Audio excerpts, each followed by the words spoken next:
So here we have the Hyundai i10 on a 66 plate.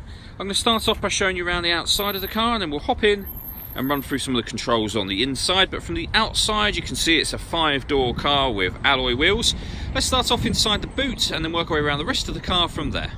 So as we approach the boot, you'll see we've got 60/40 split folding rear seat and plenty of boot space as well.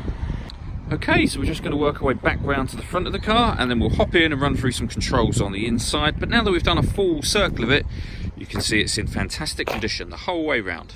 Just briefly before we climb in, I think it's well worth seeing the interior from this exterior point of view. These seats are as good as new. There's plenty to run through on the dashboard, so let's hop in and we'll do that now.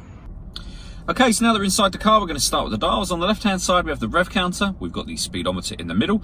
On the far right-hand side, you can see the fuel gauge at the bottom there. And then in the very middle at the bottom, we've got the total miles for this car, which are 25,853. The information displayed above that, which is the trip computer information, can be changed using buttons on the steering wheel. For various different bits of information, including the average fuel consumption, and probably one of the most important figures, which is this one. That's how much fuel is left in the car in miles.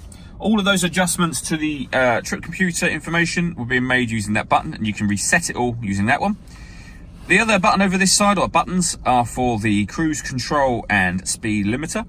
And then on the left-hand side of the car, we've got stereo controls, the ability to answer and end phone calls, and we have voice activation for the phone at the bottom. So hit that button, ask it to dial anyone in your contacts list, and it can do that for you without you having to take your phone from your bag or pocket. That is, of course, once you've paired up your phone, and that is done over in the center here by hitting the phone button and then using the numbers to follow the instructions on screen there.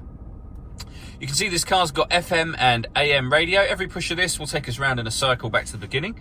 Media means you can access the CD player. This car has also got USB and auxiliary inputs as well, so the media button will cycle through those. So plenty of different ways to listen to your music. Below that, we've got the air conditioning. So you can select the temperature, the fan speed. You can determine where you'd like the air to be distributed within the car. Then when you're happy with those settings, hit that button to turn the air conditioning on. And then again, the same to turn it off. Over here, we can either bring in fresh air from the outside of the car or recirculate the air that's already in the car.